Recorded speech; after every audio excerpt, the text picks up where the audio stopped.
Okay, so Oh, wow, no. at any rate, well, as I told Brendan, we like to wait till about 7:05 because I don't know if can you guys hear all the ding dongs and the beep beeps Yes. and everything else?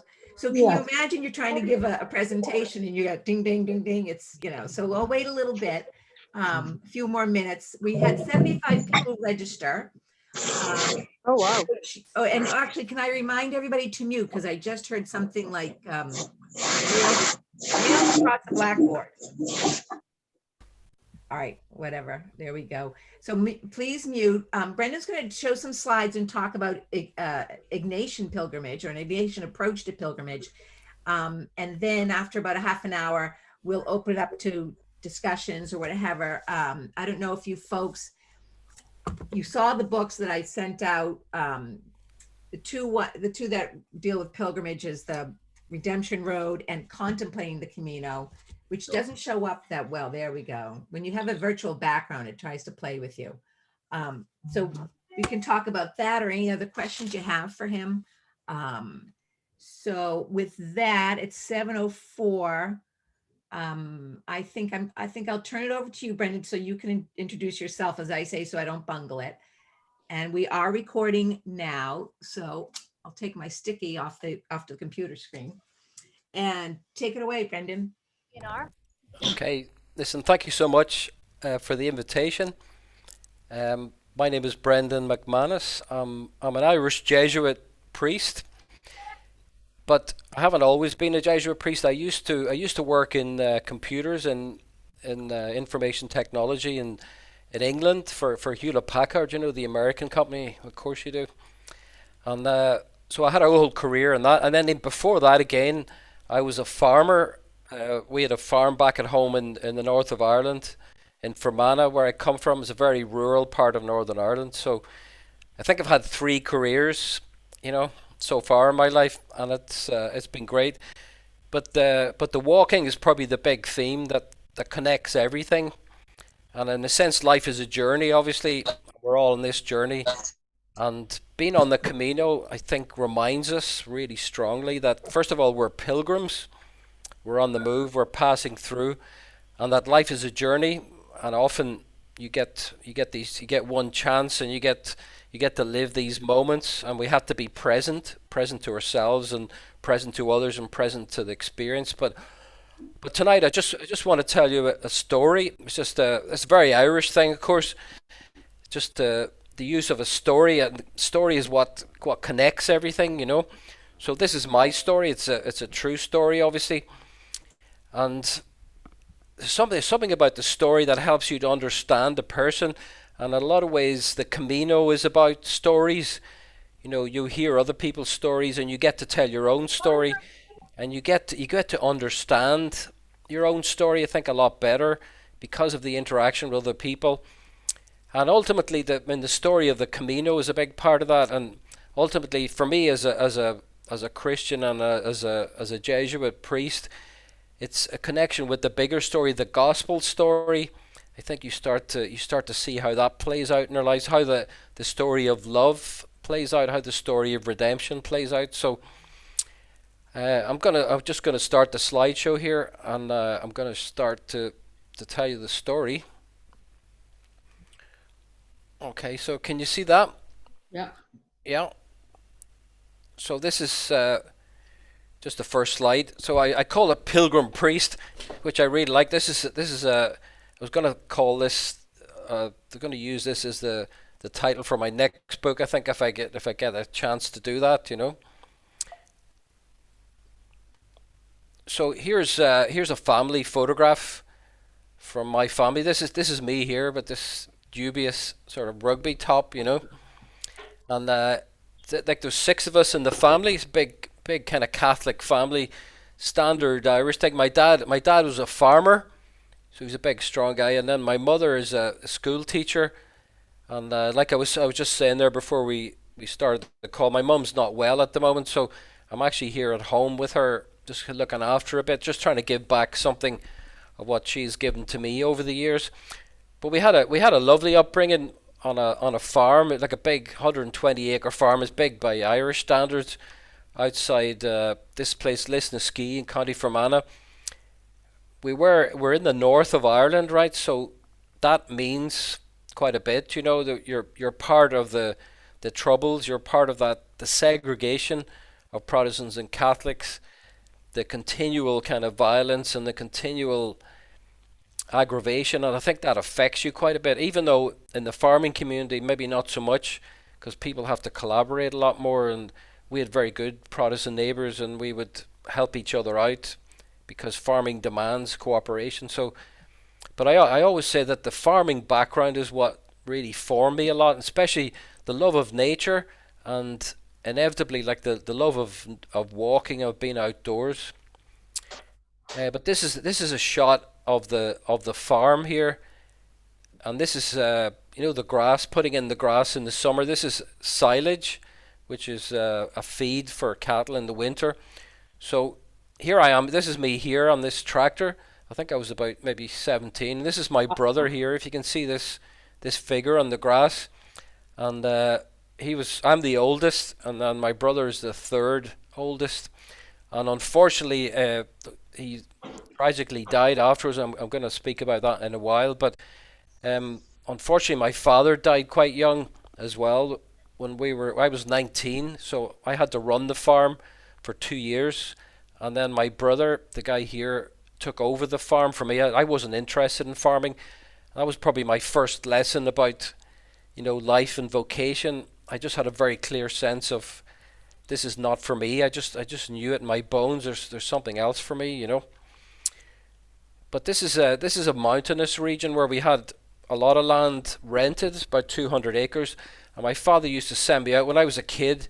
He would send me out to look for the cows, and it was quite a boggy area, and sometimes the cows would get stuck and they get trapped, and we'd have to wrestle them out or pull them out, you know. So it was a bit comedic, but it was that love of being out in nature and walking that originally, you know, my father would send me out, but I used to love it, and it was a kind of a contemplation, if you like, as well. Just being out there in nature, just walking and observing and being able to see far, being able to see the horizon, being able to see the mountains. There's not many mountains in Fermanagh now, but just what there are. So then, like I was saying, I went to university. I studied psychology, and then I studied information technology. So it was a combination of applied psychology for interface design. At the time, that was the big thing. You remember ease of use and user friendliness. Remember when Windows came out, Microsoft Windows. So we were developing these applications, and my job was to test the software. I wasn't a techie, but I would test it. We had a special lab where we'd test the software to make sure it was easy to use. Inevitably, it wasn't. Inevitably, it was too technical, you know, and the guys assumed everybody was like them. So my job was to educate them about what ordinary people are like and what they're looking for and what they need from a piece of software. So it was a great job, and you know, I remember within a very short space of time, I had my house, the girlfriend, the sports car, you know, the trips to the States and all that, which was a big deal for us, and the American Express credit card, you know, and I thought I'd made it, and then this slide just represents something happened. Then I just got disillusioned with the whole way of life, and there's a kind of superficiality of it, and it just wasn't me. Remember, I was brought up on a farm and very community orientated, and this kind of capitalist lifestyle just didn't suit me at all. In fact, I think it was quite corrosive for my soul. So I used to walk in the mornings in the woods. This is around the software factory where I worked, and I would walk first thing in the morning just to try to clear my head and get some perspective. And eventually I got the insight that this lifestyle is killing you, and you have to get out of there. Eventually I went to Australia for a couple of years. I met the Jesuits in Australia, and eventually I joined the Jesuits in Dublin. So this is in 1992, and the irony was the Jesuits gave us these mopeds, or these little motorcycles to go around, and that was a symbol in itself. You know, we weren't going to be in a monastery or sitting back. We were kind of engaged in the world and out on the go all the time, which is a big Jesuit thing, to be with people, to be in the world, to try to find God in the world, if you like. So that formation, that education was profound. There's a big transition, obviously, going from, having my independence and having my own place, and then having to be part of a religious order, and you have to give up a lot of things. You give up a lot of independence, your finances. You have to give up all your physical things. But the payoffs were great as well. So part of the Jesuit training is two fundamental uh, parts to the initial 2 years. The first one is this 30-day retreat, which is 30 days in silence, and you're doing these meditations on the life of Christ, and it is called the spiritual exercises. Some of you might have heard of that. It's the classic kind of Jesuit Ignatian retreat, and it's a powerful experience, really powerful experience of getting close to Christ, having a direct experience of the way that God's been involved in your life, the way that God has led you along to this place, and the way that God wants you to be an instrument in the world and try to be there for other people. So that's the first experience, the 30-day retreat. And then the second experience is a 30-day walking pilgrimage in Spain. And this is from Loyola to Manresa. So this is what is now called the Ignatian Camino. But back then it didn't exist. Back then we were just putting the route together ourselves. And normally you go in two. So this is me here. These photographs are really old, obviously. And this is another novice I was with. He was from Cork. So he had this mad accent. You think my accent is funny, He had this really funny sing-songing accent, And obviously the two of us were thrown into this experience, and you have no money, right? You think the Camino is tough. Believe me, this is nothing compared to this. This is the two of you without any money have to make your way across Spain, asking for food and asking for accommodation. And it is very challenging, because it touches into all your deepest fears about, safety, about having enough to eat, about having somewhere to sleep, etc. So it's quite a tough thing. And this is a couple of days into it, and some of the terrain is pretty challenging as well. And I remember not eating properly and not sleeping properly, so we were sleeping outside. We were sleeping in garages. We slept in a ruined church. We slept out in a field one night. I'd never slept out in a field one night, just with a piece of plastic covering us, But it came to this kind of pinch point, this crisis, and I was going to go home, and it was just too difficult, and I was really really struggling. And that particular day, we hadn't eaten properly all day. We came to this village, and we got chased. This woman chased us out of the village. We had to walk on to the next village without any food and feeling really down, And I remember saying to my friend, the guy from Cork, I was saying, I'm thinking of packing it in. This is too much. I just can't do this, And he said to me these words, which always stayed with me. He said to me in his Cork accent, right? He said, I can't do the accent now, but he says, you think it's about you? He said, try praying with this, and then see what happens. Let God into this. Give this over to the higher power or the divine, whatever way you want to do it. And I remember that night we were in this church hall. This priest led us into a hall, and he gave us these emergency rations, Red Cross emergency rations, and we had something to eat. And I remember praying. I was in the corner by myself, and I remember praying like I never prayed before, and I was just asking for help for this really difficult situation, and I was just handing it over. I was saying, look, if you want me to do this, God, you're going to have to help me here, because I can't do this on my own. And then from that moment, it wasn't a big dramatic shift, but something happened that I was allowed to continue. I was allowed to kind of get into it a bit more and start to trust, which is the essence of pilgrimage. You have to trust in providence. You have to trust there's going to be somebody there that will give you something to eat, that will provide somewhere to stay, that will help you along the way. And sure enough, eventually, with a lot of trust and with a lot of help, things started to work out. And eventually we got to the end. This is Montserrat here, which you probably recognize, the Montserrat means the sawtooth mountain, in the background there. But this is us arriving at the end, and it was such a sense of, joy, celebration, but having learned a huge amount about oneself, about the way that God works, about letting go, about trusting in providence especially. And that was my big pilgrim experience, and that's what stays with me. It often comes back to me maybe on a daily basis, faced with a difficult situation. What do I do? How do I get through it? You have to hand it over, and you have to pray with it, whatever way that you do that, or however you pray, But then I remember going back to Ireland. This is my ordination, 2002. Again, a really, really happy experience. And then a lot of my work has been with pilgrimages in Ireland. So I'm a pilgrim leader. I'm a mountain guide, and I bring people on pilgrimage in these key sites in Ireland. So we have loads of these pilgrim sites, but this one here was in Glendalough, which is just south of Dublin. So we walked from Dublin to Glendalough over a couple of days. Glendalough is this beautiful kind of Celtic monastery from like the 9th century with a number of ruins, and just a special place. And then we go to Croagh-Patrick, for example, which is the other mountain on the west of Ireland, and there's a pilgrim trail, etc. So I was trying to give people back what I had discovered, obviously give them a taste of what pilgrimage is like.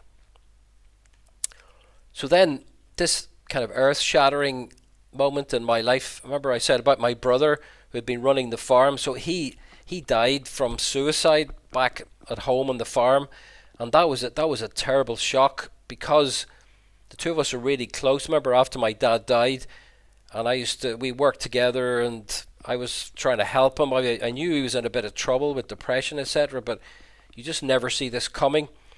And as a priest, it really rocks your faith, So I remember doing the funeral, probably the most difficult day of my life, to do this funeral for your brother and trying to say something meaningful and trying to acknowledge what's happened and trying to help people to grieve and understand this really difficult situation when you're in bits yourself, And again, it's another radical handing it over on that particular day, But then in the aftermath of that, I was trying to make sense of, my own faith as a real crisis for faith, I think. And I remember doing counselling and going to a suicide support group, etc. But in my heart, I knew that the answers that I needed were on the Camino. And this is a shot from the Camino in the Basque Country on the northern route. So I knew I had to do the Camino, and this was about 6 or 7 years after my brother had died, and I think it was the right time. I had done a lot of work on it, but I still needed this one walk, and I did the whole thing. I had like 5 weeks off. I was in between jobs, and I had this kind of it was like a renewal year, so I had a huge chunk of time off. And I remember getting all the gear together, heading off on my own. And all I wanted to do was, like, I'm sure some people can understand it, I just wanted to walk in the mountains on my own. I didn't really want any company. I chose the northern route deliberately because it was the least transited at that time. It was very quiet, and at that time there's only 10 or 12 people actually doing it per day, so it was really, really minimal, and it was a beautiful place. And this was like first thing in the morning in the Basque Country. I took the picture on a timer, so just to capture the moment. You're on your own, you're up on a ridge, you're walking in the mountains, and it's just beautiful, stunning to be out there. And of course, that doesn't last. I remember getting injured, and we were talking about this just before we started the call here, but I mean, getting injured is kind of standard part of the Camino. I think it's just inevitable, but I think I had 5 weeks. I had 5 different injuries. The first one was Shin Splints, and just put me out of action for a weekend. I remember thinking that this is a disaster. You haven't even started and you're injured already. And I was in this Jesuit house in Spain. This guy was putting me up for the weekend because I was resting, and the doctor told me to sit it out for the weekend. And I was telling him about I was injured, and that I wasn't happy about it. And he said to me, this injury, this is the Camino. It was really helpful. He said, this is as much the Camino as everything else, as walking, as getting it all done and being successful. This is the Camino. How you cope with this injury, this setback, this seeming disaster, this will define how you do this walk, and this will define how you make sense of it and how you get through everything. And he was dead right. It was a brilliant piece of advice, and I always tell other people this because I think it's key. The idea is not to be the huge successful, I did the Camino, I did it all perfectly, I did it all in half the time of everybody else and twice as fast, and maybe learn nothing, But the key thing is to understand the limits of your body, to have respect for the Camino, understanding that you don't walk the Camino walks you. You know that famous phrase, which is very true, because you are not in control. And the key thing is handing over that control. And it's so difficult because we want to hold on so tightly. So this is eventually arriving. This is the cathedral in Santiago. I remember arriving. It was really emotional after 5 weeks, and after all the adventures and different things that happened, and almost giving up. I remember I had these bandages on my knees at this stage, which is again standard for pilgrims. Everybody at the end is wearing all these bandages and straps and all the walking wounded, But I remember getting to the cathedral and thinking, this is it. I've got there. And then, the pilgrim mass that happens every morning there that everybody goes to. So the next morning, I showed up in the sacristy in the cathedral. And because I'm a priest, I can celebrate the mass, But I had brought this one thing of my brother's. I had this T-shirt of my brother's, which I had brought with me. And it was the last piece of clothing of his that I had. And obviously I brought it on the pilgrimage because it was like a symbol for why I was doing the Camino. I mean, I said to my brothers and sisters that I'm going to put this T-shirt, I'm going to put it on the altar in Santiago. And of course, when I got to Santiago, you can't get near the altar, because it's all fenced off. But as a priest, you can get up on the altar, obviously. So I had the T-shirt on underneath the robes here.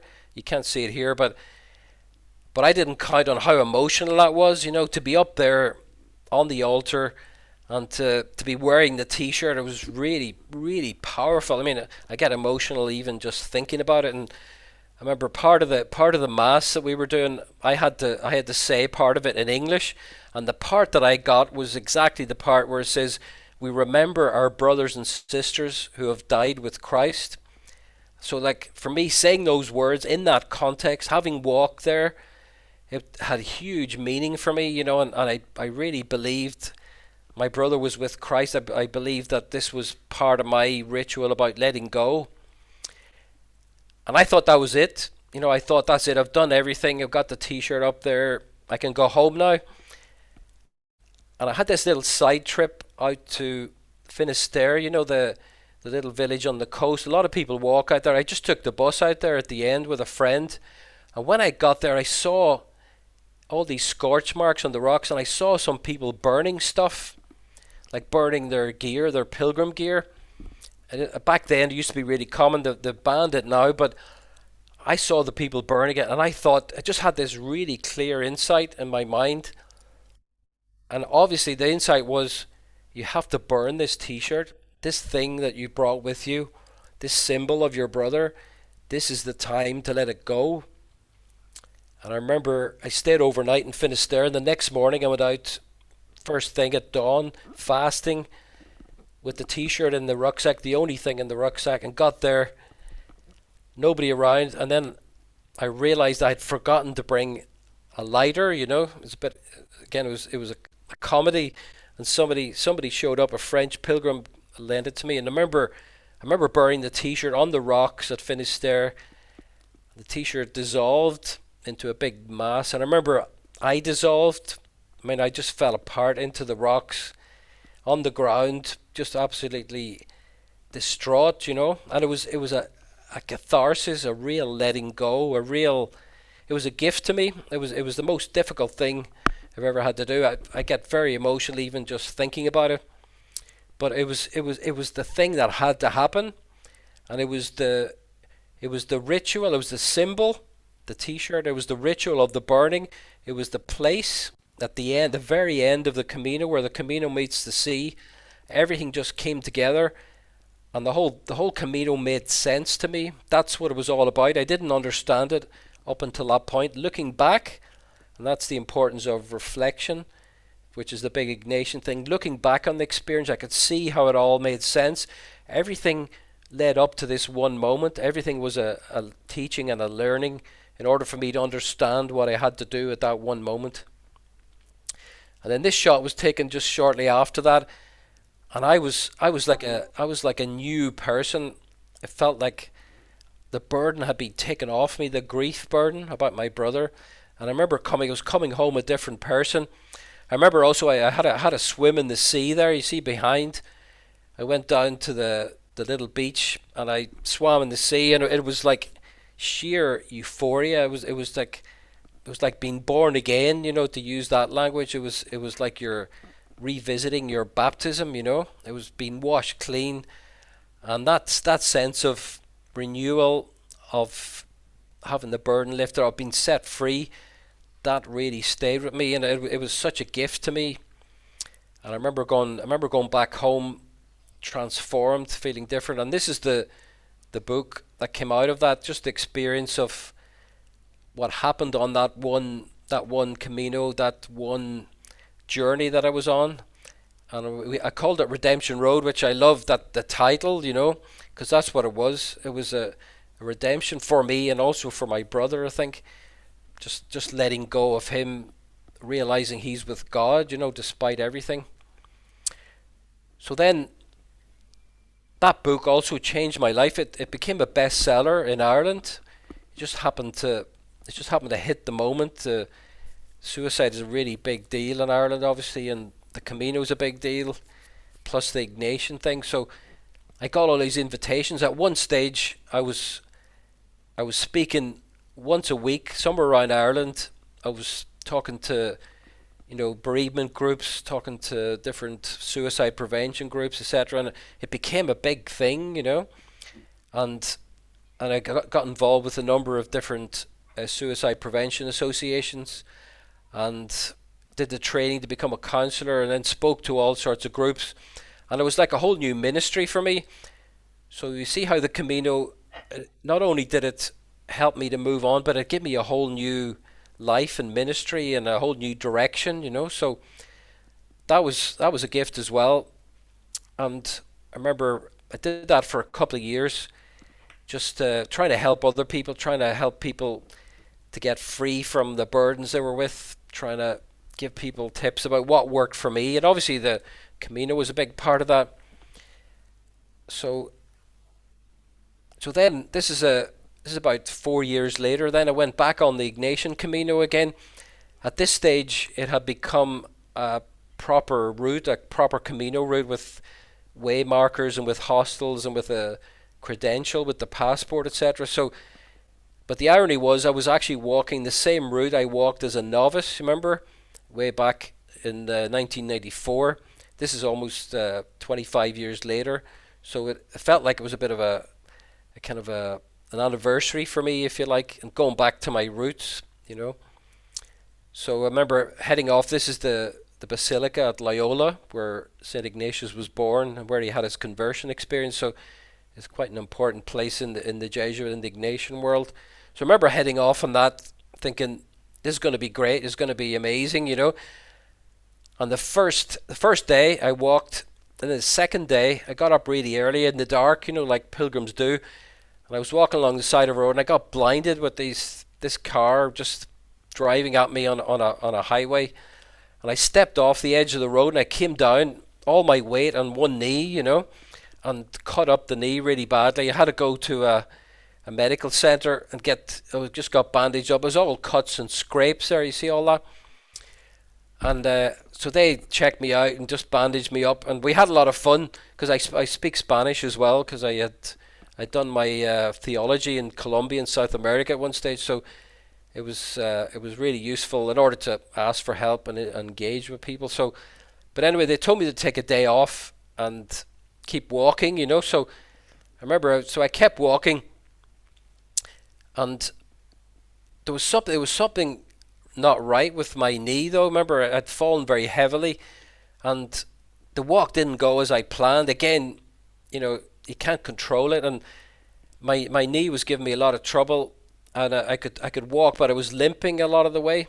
The irony is, Saint Ignatius, the founder of the Jesuits, he limped his whole life because he shattered his leg originally. So I used to joke, the only way to do the Ignatian Camino is to limp it, if you like. So here I was limping on the Camino, but I couldn't figure out what was wrong with the leg, and I was struggling a lot of the time. There was a gift in that as well, that because I wasn't the one out front, often I was sitting back, I was resting in the hostels, and I started to meet other pilgrims, and I started to talk to them about what was going on, and often they would share their stories with me.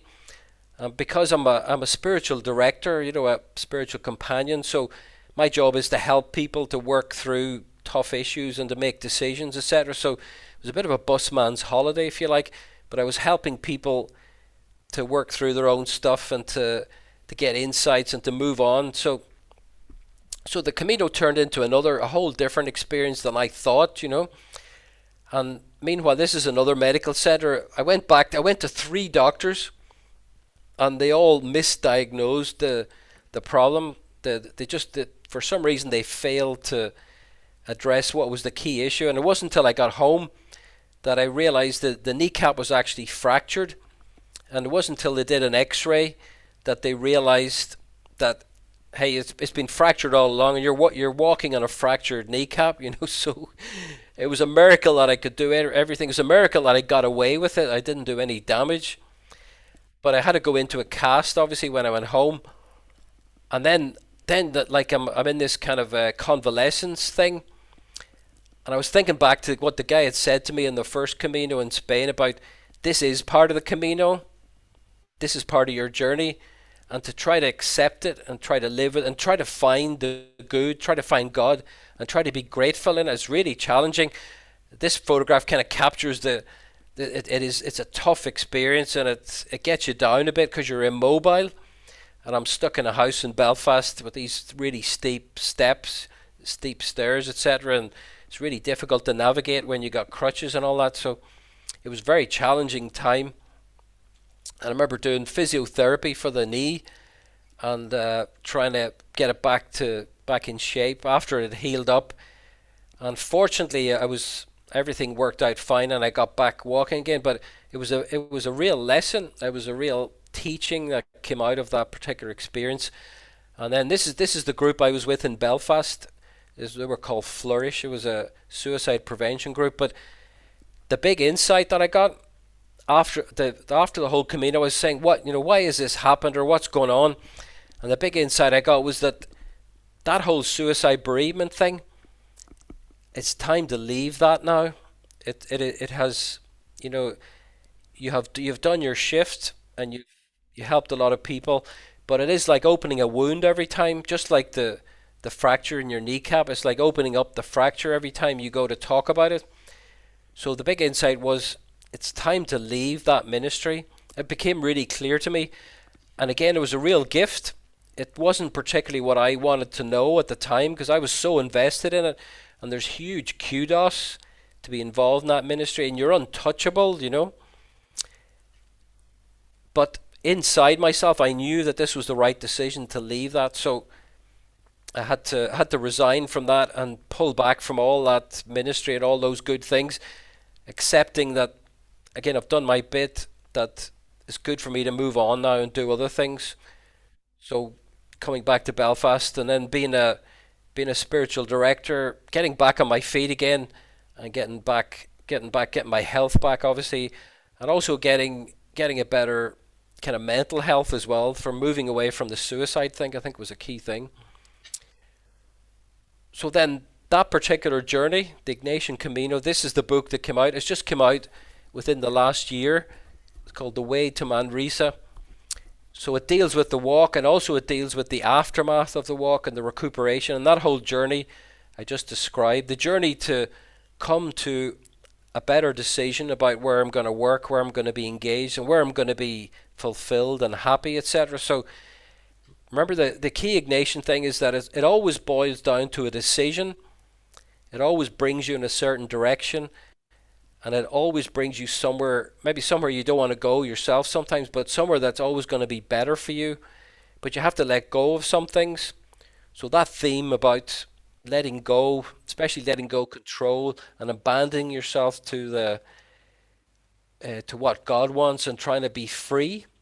And again, the Ignatian sense of freedom is to be free to do what God wants, not to do what I want necessarily, because it may not be the best thing, you know. So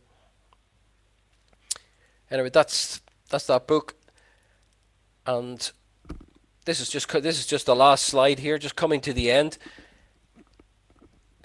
Again, we're on a journey. We're a pilgrim. Things change. Life throws up these unexpected things at us. You never know what's going to happen.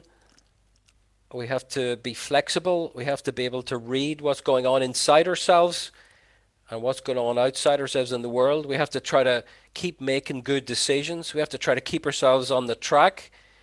We have to be able to let go of things. We have to travel light. And we have to try to keep focused on the good or God or whatever you hold to be the divine, whatever is true, and try to keep on track and try to keep making those little adjustments that allow us to come back. Because everybody gets lost, remember? Everybody gets injured at times, everybody gets tired, everybody has to take a rest, but we're still on that path, we're still on that journey. So thank you. Thank you for listening to all that. Thank you, Brendan. That was great. I was laughing at the beginning because you talk about, and I have it all bookmarked. We're ready to start a little discussion about your injury. He said it's actually part of the Camino, maybe the most important part. It's a process, much more than a simple walk, and it's what happens interiorly in your mental and spiritual being that matters. It's not about simply walking the trail. Many people do this and often learn nothing. If you can embrace this seemingly negative experience of injury, you will get closer to the heart of the Camino. And the other part that resonated with me is, he then added, the Camino is actually more powerful than doing the spiritual exercises retreat of St. Ignatius. Now, when I first walked the Camino in 2010, this was before the way, this was when the only resource on the internet was Ivar's forum. My cousins in Ireland had walked it. My friends in France knew about it, but it was very hard to get information. And then when you returned, it was so difficult to explain to people what it was like. But what I would tell them, I said, it's like a moving retreat, and yet you have this time, long time, to process interiorly, and I just thought that was so funny. That was one of the first things you quoted out of your book.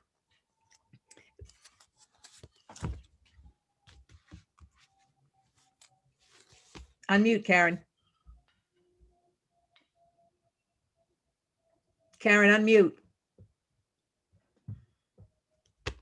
I didn't, I went on my first Camino in 2015, and I was 65 years old, and I went alone. And so, Brendan, I really liked all your, in the book, when you wrote Contemplating the Camino.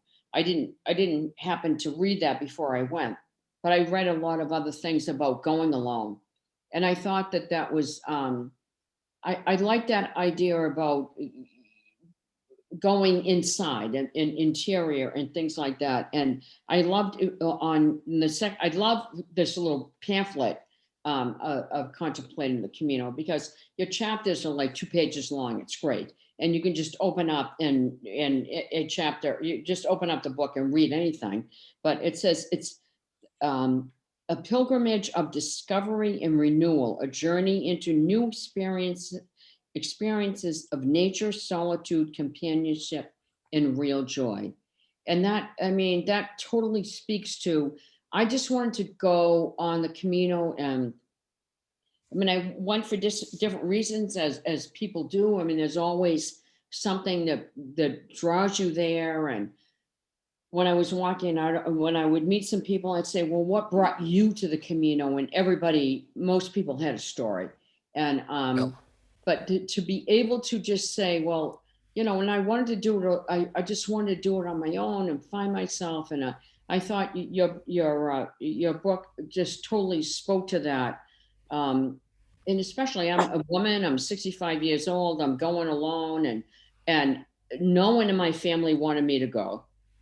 We have several people in the family that are law enforcement, and I went the year that a single woman was lost on the Camino and things like that. But it's just like I just had this, I don't know, it was a drive to go. I mean, I went to one of Nancy's presentations at St. Cecilia's, and it just spoke to me. And like, this is the time in my life that I could do it and I should do it. Mm-hmm. And so whether, you know, financially I could do it, physically I could do it, and so I should go. I mean, I thought it was wonderful. I love how so much of what I was thinking your book spoke to about that spiritually, and you actually go to a place, and it was wonderful. You know, if to add on to what Karen said, if you guys, not that we don't get a cut, do we? Brandon, do we get a cut for any book sales? Clarify. No cut, Nancy. I want to know how much I should, you know. No, but if you have, even if you've walked the Camino, like as Karen says, she picks it up and just pulls up a chapter, you know, attitude of gratitude, this whole thing about, I mean, if you haven't walked it, it's a wonderful prep. And if you have walked it, it sort of brings you back, and it's only 62 pages. You know, you like I will bring this on Camino with me because it's light. Lightweight, and it's really good reading. I mean, it's kind of like brings you into that space, you know, contemplative space. Like, what am I doing here, and what am I getting from this? It's 2 pages of reading, and for each chapter, if you will, and it's a wonderful way to look at it, I think. So if anybody else has any questions or comments, you know, I'll just ask you to unmute, and we'll try to politely not interrupt each other. Lynn, go right ahead, but unmute yourself. Hi, Lynn Kelly from Santa Fe, New Mexico. Brenda, nice to see you. You too, Lynn. I haven't read your books, but it sounds very interesting, and I'm going to check out the Contemplating the Camino for sure. But a lot of the things that you were talking about really hit with me. I belong to a 12-step group that you know, talks that has a lot of these same phrases, attitude of gratitude and that sort of thing. And you know, that you have to let go of the past and maybe even sometimes the future. There's a little piece of paper that I cut out of someplace that I constantly refer to. It's a quote from E.M. Forster. "We must be willing to let go of the life we had planned so as to have the life that is waiting for us." Yeah. You can see that. Anyway, it's something that I refer to daily because I try to structure everything and make sure that this is just, that this is the way it is. And that was one thing that the Camino taught me, that I couldn't structure, and that I had to learn acceptance and a good deal of patience with my life and the way that it was going. And that's all I got for today. Thank you very much. It was great. No, thank you. If I could just comment on that, I think you're dead right. It's about letting go again. And the Camino is a great teacher. It's the most phenomenal experience of being out of your control, being out of your comfort zone, and things are happening all the time. Things are changing.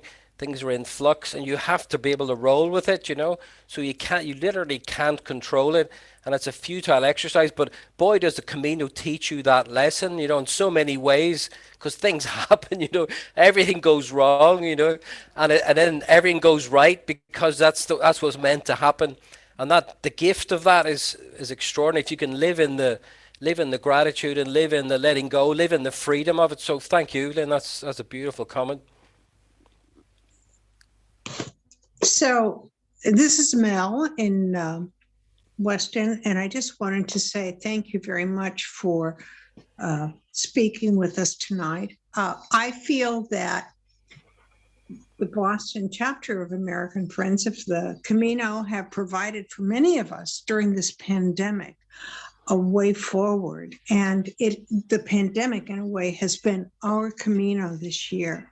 We haven't been able to go to Spain, but we have been able to observe ourselves, to find our way, and to help others find their way in this time. And I feel very reassured by all of this, that we will keep doing these Caminos every day, every year. Thank you. Thank you, Marianne. That's lovely.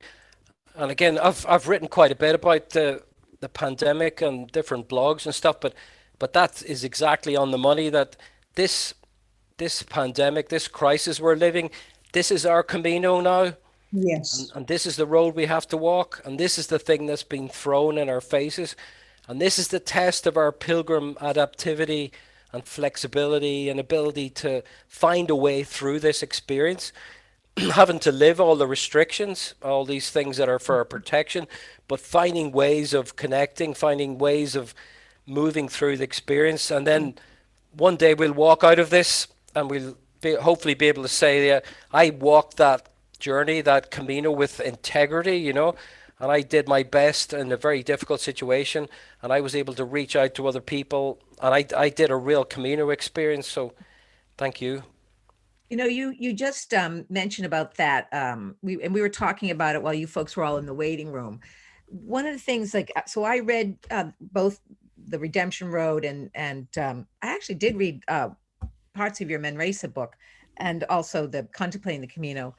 But, the thing about, you always hear everybody needs to walk their own Camino, but, we were talking about, that means more than that, we were talking, it's not a competition.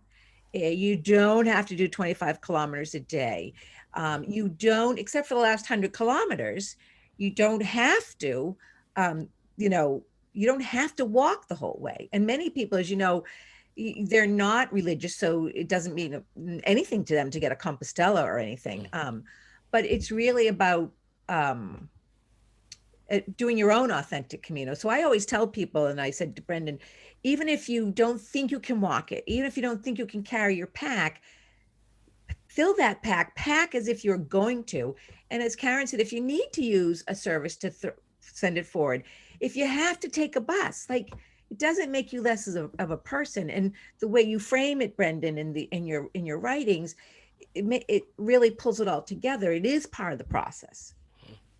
That's right, and you're dead right, Nancy. But it is so difficult to live that, because all these little expectations creep in, and all these kind of unwritten rules, and all this kind of idealism, and there's the kind of the purest thing about the Camino. There's the Camino gospel. You carry your own stuff.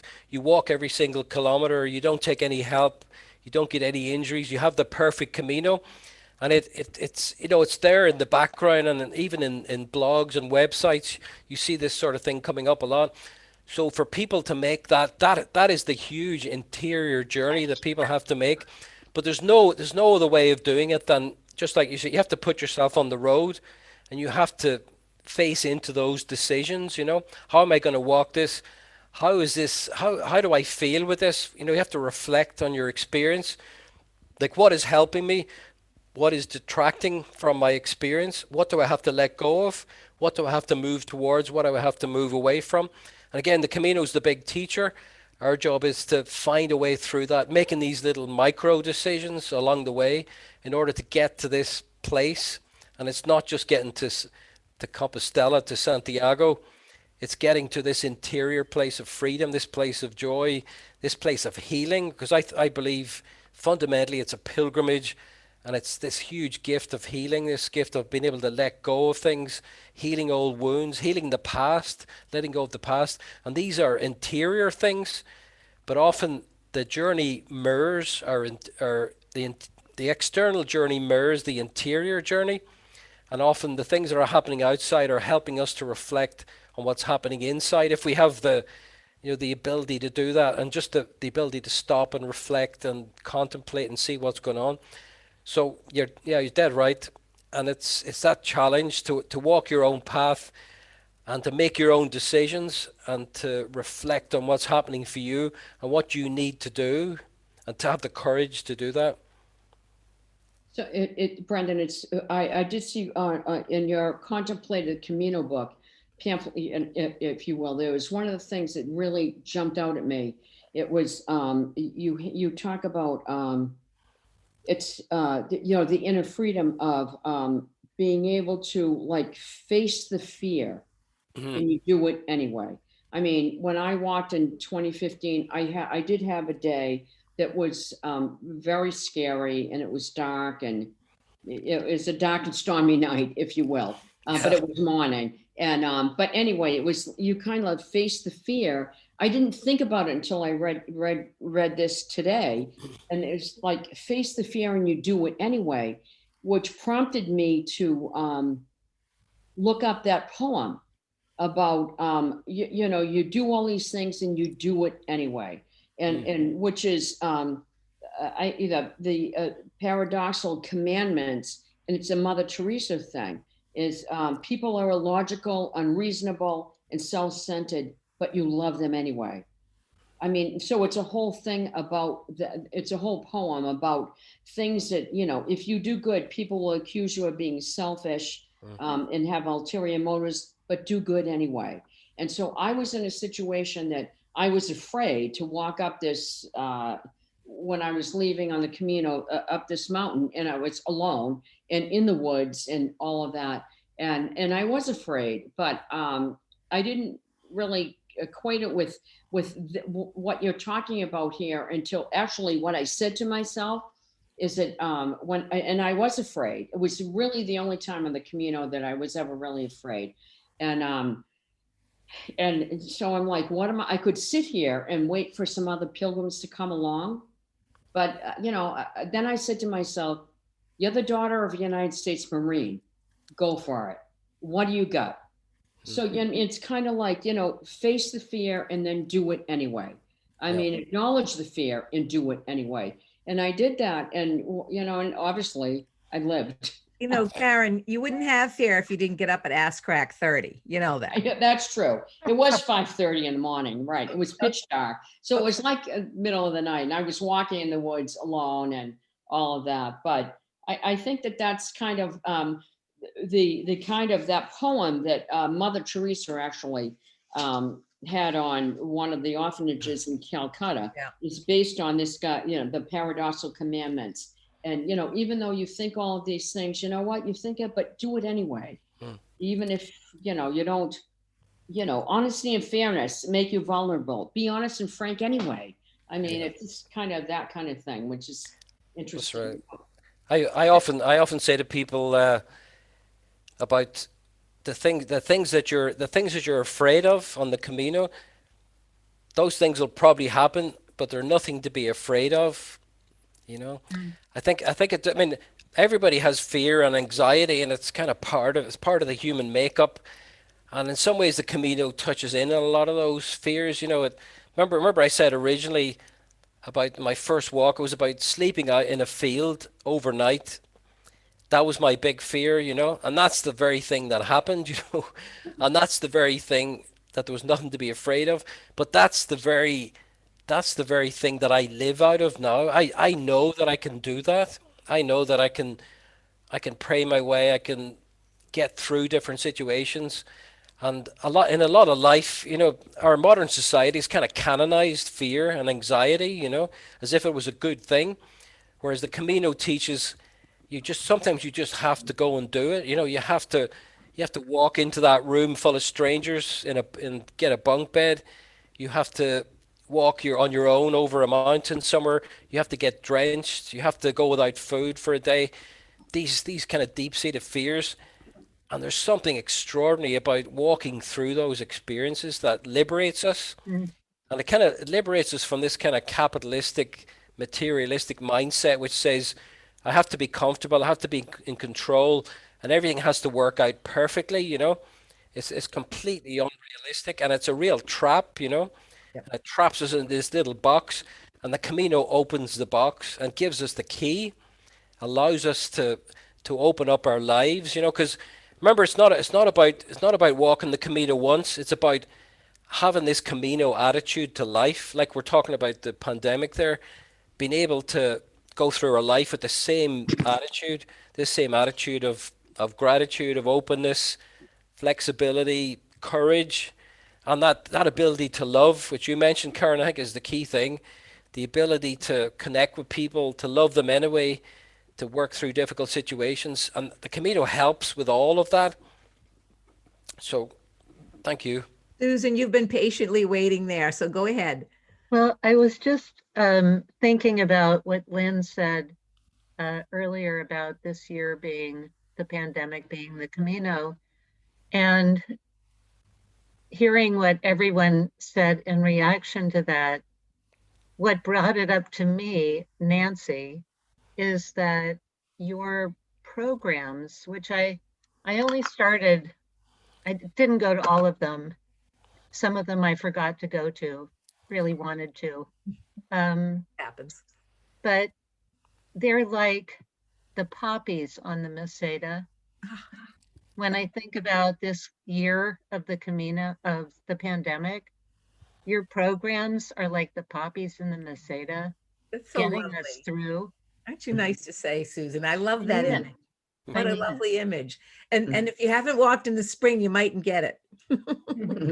Right? Nancy, may I ask you a question? A dear friend of mine who walked the Camino 3 times and dearly wants to do it again, but has not been able to find your programs, even though I've told her about them. Hmm. Are they archived somewhere? Oh, yes, they're on our YouTube page. So, Susan, if you can do Boston chapter YouTube, but if you send me an email, I'll Okay. send you the links. Okay, that would be great. No, Because no, I told her that they were on the Boston chapter website, but I didn't know about. no. Yeah, You okay. kind of got me a little scared there. You want to ask me a question. I'm thinking, oh dear, am I? No. It's truth or dare time. It's an attitude of gratitude. It's very sweet, and I just love your imagery. That's so nice of you to say. You guys, anybody else want to comment or jump in and feed our Yep. souls? Go ahead, Jim. Yes, my wife and I did the Camino 3 times, and one of the practices we found very, very meaningful and successful is journaling. We committed ourselves to doing a daily journal, and in Ignatian spirituality, as Brendan said, reflection and attempts to try to find God in everyday life, then everything. We have found that maintaining that daily journal and looking back on it every so often was very, very effective in terms of keeping the pilgrimage going. Yeah. Yeah, exactly. Well done, Jim. I think that you're dead right. That's exactly the kind of practice that helps us to process the experience of the Camino, because it is such a rich experience, because there's so much happening. We need some way of capturing that and holding on to it, like you say, because I think in a lot of ways we live out of these experiences even for years afterwards.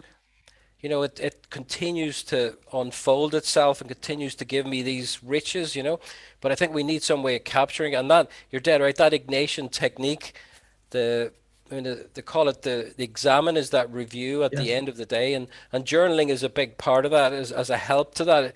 And journaling gives another dimension, which is just the writing, the fact of putting it in concretely and having a method of doing that, having a way of recording, and then you have it, And also, it's a great source of, for reflections and learning, but also just for writing. Personally, my journals are what has helped me to write the book afterwards, because that's where all the gold is, in this kind of reflected, these little reflected writings that I put together. I often do it on my phone, just in a digital form. So every night I would try to, even though sometimes I'm falling asleep, you know that you're so tired at the end of the day, and I'm there with two thumbs, just trying to write up what happened during the day, try to capture those really precious moments, the people I met, the places I was in, the experiences that I had. What really touched me is the Ignatian, the question, you know, what really moved me today? Where was God today? You know, in those real concrete, real specific things, you know, these things that have happened to me. That's where God is, you know, not in the sky, not somewhere mysterious far away from me, right there in my life. But I need some way of uncovering that, some way of capturing it. So thank you. Joy, if you unmute, Yeah, I had a quick question for Father Brendan as well. Father, you mentioned both the spiritual exercises and the Camino as being spiritually transformative. And I'm a director in the Ignatian tradition and a director of the spiritual exercises. Oh, well done. And I've walked the Camino, and I've thought about how awesome it could possibly be to combine those two. Have you ever thought about doing that? Yeah, I mean, obviously I've thought a lot about that. So that remember I was saying about we do pilgrimages in Ireland. Yeah. So we actually have like a methodology that we use. It's not just a walk. I mean, I can send you some bits and pieces. But what we do is we have a theme for each day. Normally it's a biblical theme, like, you know, Exodus or the fall or redemption or whatever it is, and then everybody gets a piece of scripture, maybe even just one line on a piece of paper. Normally we just give them out, and we have 2 periods of silence when you walk in silence, even though you're in a group. It's trying to capture that Camino thing where you have a lot of time on your own, but we might have like 40 minutes, 2 periods of 40 minutes during the day. And then at the end of the day, we would have a big kind of a group sharing. People would say about what happened during the day. And again, it's just trying to help people reflect, but it's trying to implement some of that, you know. Yeah, that sounds wonderful. if you Joy, if you go on the Camino Ignaciano, the website there, have you I mean, they have the daily, you know, every day you can do that. I mean, I don't know if you've seen it, but yeah. Yeah, I don't think I have. Oh, it's all laid out. Each walk, each stage, it has the spiritual, the physical preparation, and Father Eddie Berry, he'll put in, you know, reflection for the day, etc. It's kind of cool. Yeah, sounds Todd, Also, go ahead. me? Yeah, go ahead, Todd. Hi. Also in the guidebook, I got the guidebook for the Camino Ignaciano, and in that it has the daily prayers and stuff that you're supposed to do. So I have a question. I'm sorry I came in late, but I have a question for Father Brendan.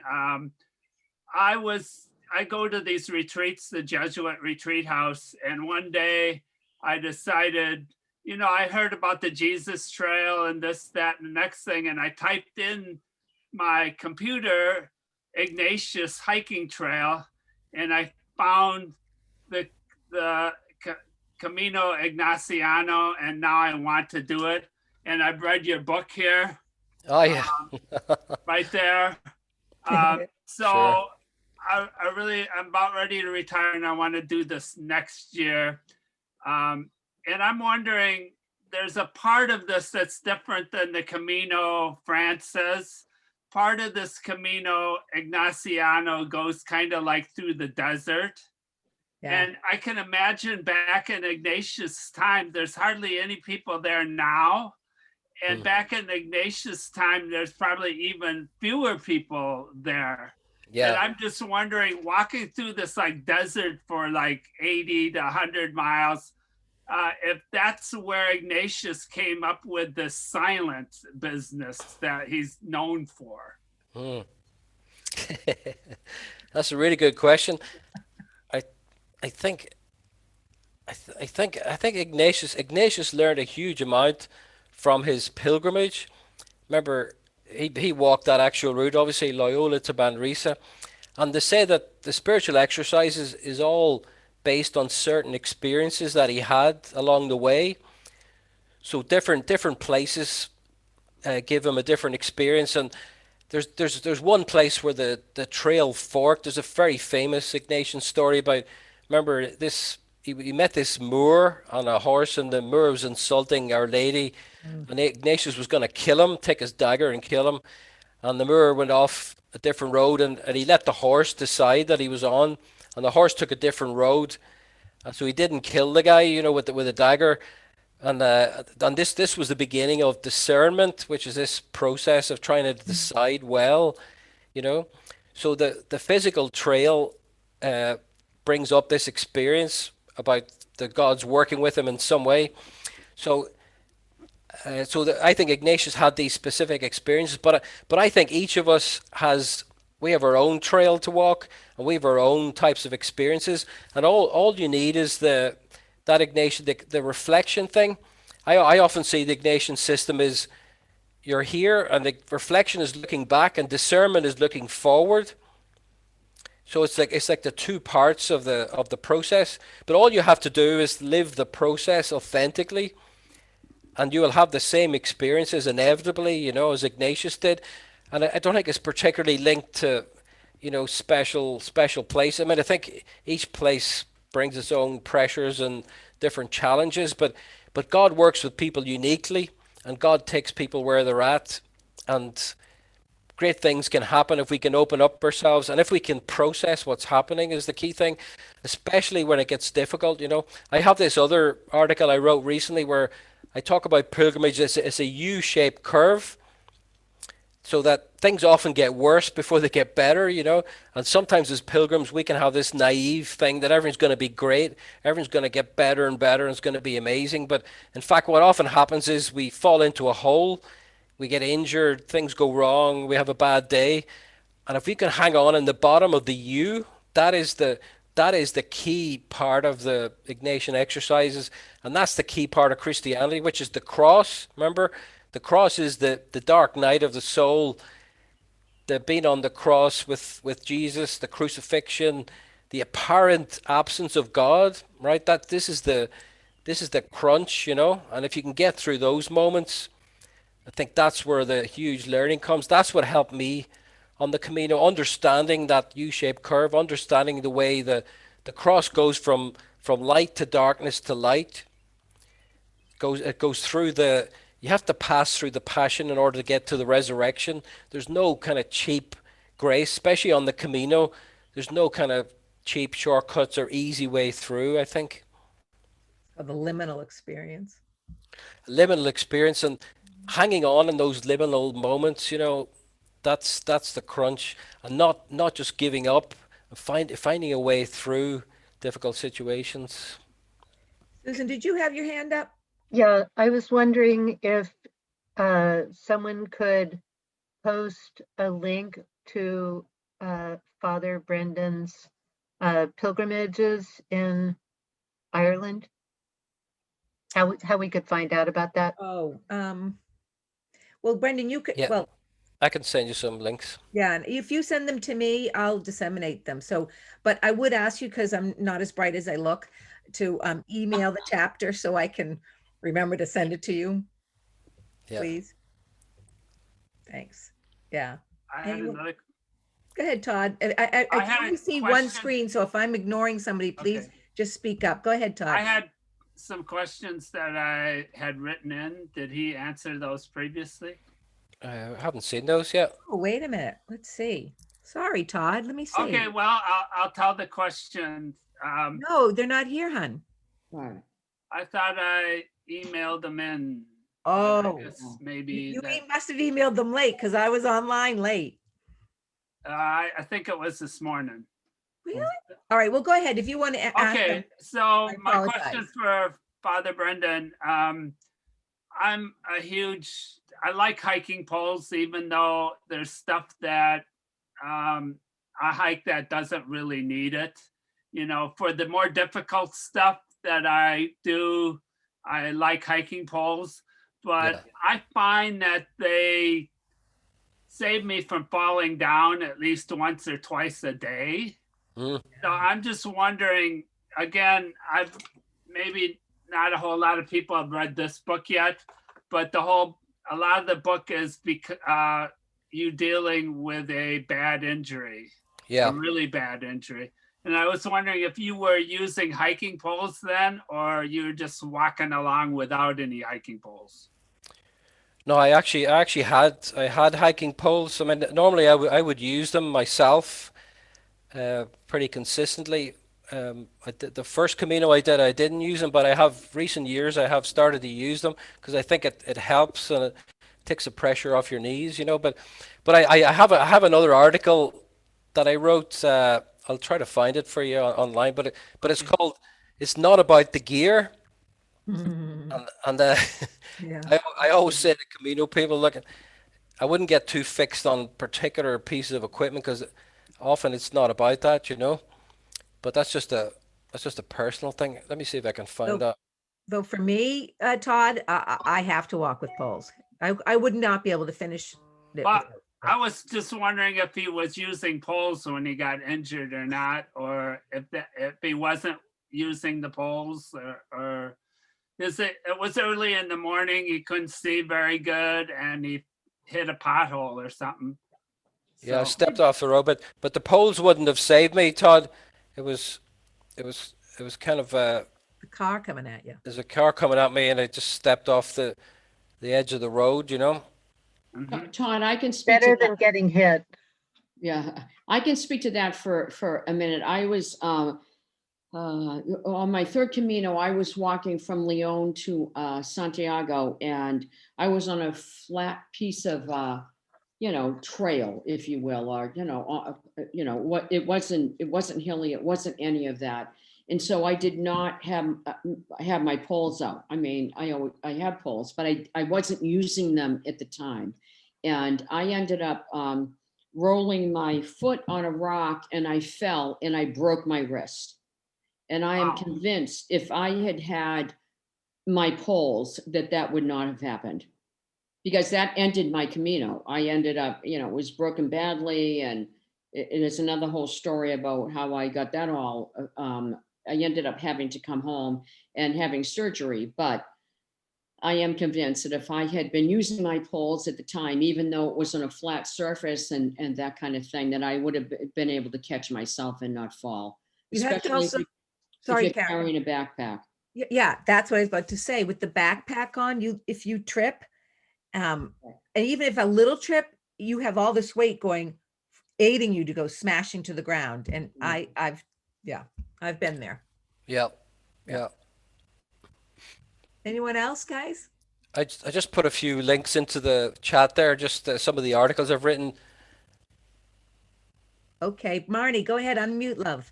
Okay, Father Brendan, I just wanted to thank you for all of your books. I did the Camino for the first time in 2015, and then I've done a bit of the Ignaciano, but I haven't done it I did it kind of in a, how shall I say it, with a group of people.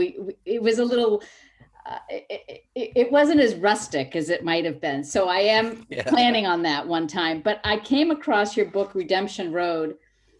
I don't remember how, and I think I read it in a weekend, and I've earmarked pages, I've underlined, I have recommended it to so many people. And maybe, I don't know, 4 or 5 years ago, I also started, exploring Ignatian spirituality, and I haven't figured out exactly where I'm going, but all these things are coming together, and I see a road, but I don't know what it is exactly, but it's one thing after another. And then, I found the Contemplating the Camino and the Manresa book. And then of course, all of these programs, Nancy, which I thank you very much for, because, it's one step and then another, and you look back and reflect and you say, all right, I am making progress in some way. I don't know exactly where it is, but the Redemption Road was a very important book to me, and I thank you for it. And I've recommended it to a lot of people. So I just wanted to thank you. Oh, listen, thank you. I'll have to give you some of the royalties. Get in line, Marnie. But no, thank you, Marty. Yeah, I can tell though you're you're on a journey there. You're definitely going somewhere, and there is purpose and meaning, and God is good, you know. Right. I just have to retire and get away from this job I have. Yeah, And then I can really focus. That's what's going Sure. to happen to me. I had another question for Father. There's this Jesuit in the United States. I believe his name is Father Harry Gensler, and he was the second person to hike the Ice Age Trail. And he's done a ton of hiking, and he posts photos and everything of all his hikes. I was just wondering if you knew him or had any contact with him.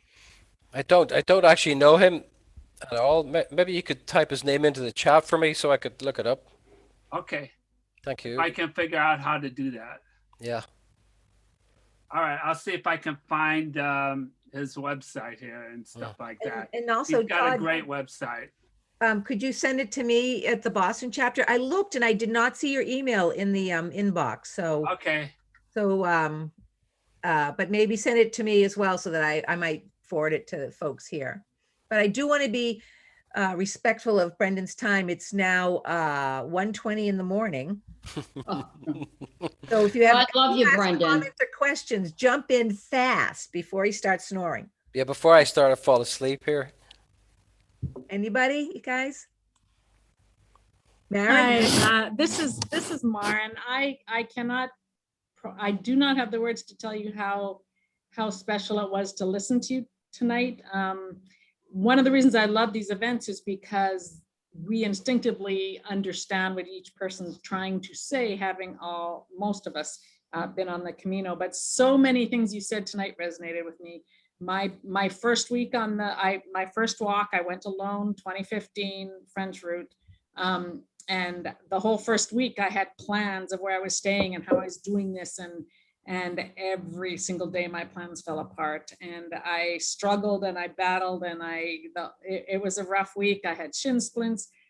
At the end of the week, I finally surrendered and just said, okay, I need to live the faith that I felt like I had, but I'm not sure I really did. It's time to live the faith and see why I'm here, what the purpose is. Like Karen, I was compelled to go. I don't even know how I got there, really, why I had to go. But I learned over and over again on the rest of my journey in the Camino to, whenever I had a struggle, instead of fighting against it, to stop and say, okay, so what's the lesson I'm supposed to be, what am I supposed to be learning? What am I supposed to be seeing? Why am I here? And why is this happening? And it has been life-changing for me, because I've gone a couple Caminos since, but I use that today. When I get in a struggle, in a tight situation, every single time I can stop and I can say, okay, I'm listening. You got my attention. What the heck is, what's going on? What do I need to be learning? The last thing I want to say is the thing that makes me emotional and sentimental is when I got to Santiago in 2015, very emotional. It was definitely a life-changing experience. But my first encounter there is I went to the English Mass, the English Pilgrim Mass, and there was a priest from Ireland, and he did the Mass, and I just cried through the whole thing. And somehow your voice and the words you are saying just took me right back to that experience. And it's so lovely to be here in this space again. So I really appreciate you, and I thank you, and I especially thank you now that I know what time it is in Ireland. No, thank you so much, Maren. That sounds really beautiful, what you just said. Yeah. I think you should write a book about that, because that's it exactly. Like there's something for us to learn in each situation, and we just need to let go and stop fighting and start cooperating with something. That's brilliant. Well Susan, done. go ahead, Susan. I'd like to ask how things are in Ireland right now, and do you think your pilgrimage will happen this year? You mean in terms of the pandemic and the movement, etc. I mean, things are actually pretty good here in the north of Ireland. We've had a really good spell, and we're actually coming out of lockdown. Just next week, we're having a major relaxation of restrictions, and travel is starting to open up. And I read a message yesterday on Facebook that the Camino is starting to open up. So people are hopeful here that it could be possible. But you know the way it is, anything could happen. So nobody's booking very much at the moment, but we're just waiting, watching and waiting. But I'm actually planning personally. I'm planning to do. There's this new route in Donegal in the north of Ireland, which they're just piloting. It's called the Slieve Column or Column Kills Camino, and I'm planning to do that because it's a safe bet at this moment. There's also the St. Patrick's one they just opened up that goes up, through the Mourns. That's right. That's right. Mhm. Go ahead, Todd. I have this question. I mentioned a few people that I know who are hikers that I'm thinking about doing a Camino. And one of my friends who's hiked the Appalachian Trail, well, he says he's willing to do the Camino with me. But he did the Appalachian Trail where there's lots of hikers and lots of camaraderie and stuff like that. So I'm wondering, I think he would probably like the French way better than the Camino Ignaciano, because I'm under the impression that the way of St. Ignatius is not that crowded with hikers. That's and right. It's like And few and far between. Yeah, There's not that the much- infrastructure is not great on that. I think you're right. Todd. But I think I would have a good conversation with him beforehand about expectations and what you're looking for, because I've had the experience of people walking for different reasons and it not working out. So it's worth ironing out exactly why are we going, what are we looking for, and what would be the best place to go to, because it can be tough. People come from very different positions, and people have these unsaid expectations about what they're looking for, especially around the spiritual or religious things. I mean, I'm into Ignatius. I've been to the Jesuit retreat house 15 times for retreats. I've really studied him. I think he's an interesting guy. It's just amazed what he's done, and so I'm kind of into him more, and I've read the book about him and all this stuff. So to me, it would be interesting to me. I don't think so. I'm thinking about doing the French way with him, and then after we get done with the French way, we would part ways, and I'd go up to Loyola and start on the way of St. Ignatius. So I would do 2 Caminos at once. I don't know if that's too much, but like I said, I don't know if you bring somebody who's not that into St. Ignatius. That's right. And Sounds like a difficult thing to do. Yeah, I would just have a think about those, Todd, and I think I would prioritize those for yourself about which do I really want to do, because 2 Caminos is a huge thing. Todd, have you done the Camino de Santiago at all yet? I've done the Ice Age Trail twice. Okay. I've done that, which is 1,100 miles. Yeah. But I didn't do it on all at once, Yeah. But what I'm saying about with the Ignatian, I've done many Caminos de Santiago as well as the Camino Ignaciano. And I will tell you, I met not a single pilgrim. I met 2 pilgrims on the Ignatian Camino, but they were going to Santiago. So you should iron that out with your buddy. It's a very different. I like to tell people walk a Camino de Santiago first, and then once you get that down, you might find you're called to do the Ignatian way, because they're very, very different.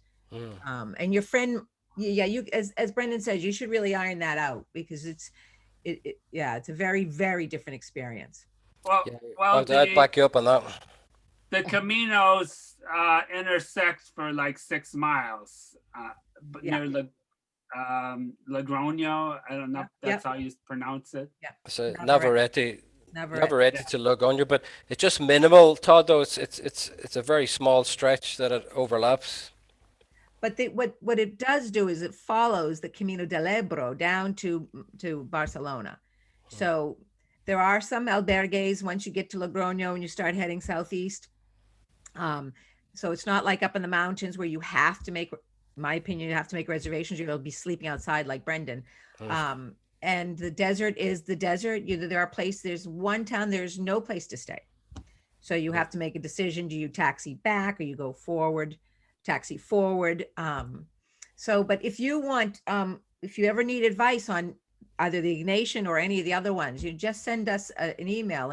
And for anybody that's on here, that's what we love, to share the joy of the Camino. So if you guys want to walk or you don't think you can walk, or I'm looking at here, I see so many people that have already walked. So if it's a trail I haven't done, I know people who have done it. And I'm just looking at the time, and I'm poor Brendan. He's I can see the coming right on, so it's now 1:30 in the morning. So I do want to let you go. So I want to thank you very much, Brendan. It's been a great discussion. Yeah, Brendan, thank you so much for joining us tonight. It has been a wonderful experience for all of us. Thank you. No, listen, thank you all. It's been a real pleasure, and it's really lifted my heart to speak to other Camino pilgrims and other souls, so thank you. It's a real gift to me, and because it's been a tough enough time here at home for everybody in the world. So let's live in the light. Excellent. Live in the light. We love that. Thank you. Thank you, Brendan. I'll email you if I'm heading your way. How's that? Exactly. Let me know. Nancy, I will. Thanks so much for the invitation. All right, you guys be well. We won't be doing anything to the fall for that I know of, unless somebody wants to jump in and suggest something. We haven't have any virtual Zoom things scheduled. So, but let me know if you have some suggestions, and we can gather this way still on Monday nights. Okay. Or I might Thank you for these programs. You really make a difference in our lives as we wait to walk a Camino again. And thank you for all the work you're doing. Well, you're welcome, because I could say the same back to all of you, couldn't I, though? And Right? who are Amen. you? Good night. Thank you. Good night. Thank you so much. Good night, everybody. All right, Brendan, I'll let you go. If anybody still wants to hang on, since it's not late, feel free to. Okay. All right, cheers. Thank Thanks you. again. Okay, Good night. bye-bye. Bye, Marnie. Thanks for your comments. So, Todd, are you asking who I am? Yes. I'm Nancy. I'm one of the co-chairs with Karen McManus of the Boston chapter. That's me, yeah. Yeah. And who would you be? Nancy Nee Hannafin. Okay. I'll type it in for you. And Todd, where are you from? What? Where are you from, Todd? I'm from Madison, Wisconsin. Oh, wow. But I'm interested in the, I don't know how I got something on Facebook about it. Oh, yes. I've posted on the American Pilgrims and such. Yeah, I think I got it. And then when I seen Brendan on there, and I've got his one book here. Yeah. So I'm wondering, Nancy, since you've hiked the Ignaciano. Yep. So just kind of can you give me the details? What you did, when you did it, all that stuff? 2016 it was. And I also work with Father Eriberi, who's the guy that painted all the orange arrows. When he came to the States, I brought him around to different Jesuit colleges and such, and to BC High, and also to St. Cecilia's, our parish here in Boston. And I went alone, but when I landed in Portugal on my connecting flight to Bilbao, my friend from Barcelona said she had 5 days off. So she ended up walking the first 5 or 6 days with me to Logroño. And then she left and took a train back. And then I walked the rest of the way to Zaragoza alone, which was very difficult as a woman who I can read Spanish, but I do not have, I cannot speak it very well. I can't converse in it. So that was really tough because every little village I saw nobody all day. So I talked to nobody all day. And then when I get into these little villages, again, I couldn't speak to anybody really. Then I had extraordinary tendonitis when I literally 6 kilometers from Zaragoza. So I had to rest there. So I skipped that desert, even though I've been through it on a train several times. So I skipped the 3 days of desert walking and started again up in Catalonia. So the last 8 days. So I did all of it except for the 3 days of the desert. So it's a very, very different walk, Todd. It's really, I know you're called to do the Ignatian thing, but I would try doing I like your plan if you're going to go with this guy. And then what I would suggest, the infrastructure from Logroño down, like let's say you started walking, you went to Loyola after you finished in Santiago, keeping in mind, like as Brendan said, we don't know how our bodies will react. You could be strong as a bull by the time you get to Santiago. I've had friends that did the entire Camino Francis and then went to Lisbon and walked from Lisbon to Santiago. So you just don't know what will happen. But so if you have that flexibility at the end, you could go to Loyola. The first week from Loyola to Logroño is absolutely spectacular. You can't imagine the beauty until you walk through it. And then walking from Logroño to Zaragoza is all through agricultural land, flat, irrigation canals, small little villages where the farmers live, and the farms have now all been consolidated because most people now live in the big cities. But the towns that you stay in, these are historically rich towns, and they were rich historically.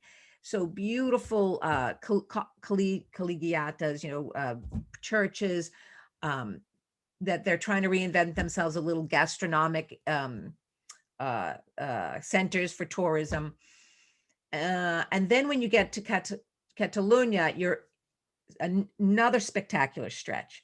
So what happens between Logroño and Catalonia, you're walking basically along the Ebro River, which is where the train runs, and lots of buses. So it's a big transportation corridor. Now you're not right next to, you are next to the train line, but the train doesn't come that often. It's not like they're whizzing by you, but you're not too far. So if anywhere along that way, you were like, okay, I'm not digging this, you can find your way to move forward. Because what I recommend is to not miss the first week to Logroño, and do not miss Catalonia. So when you say Catalonia, where are you saying that starts? Like Fraga. Fraga? Okay. Yeah, right around there. And so then from Fraga, what happens is another gem, a little gift is they take you off the original footsteps of St. Ignatius, and they bring you to Verdu. Sorry? Verdu? Yeah.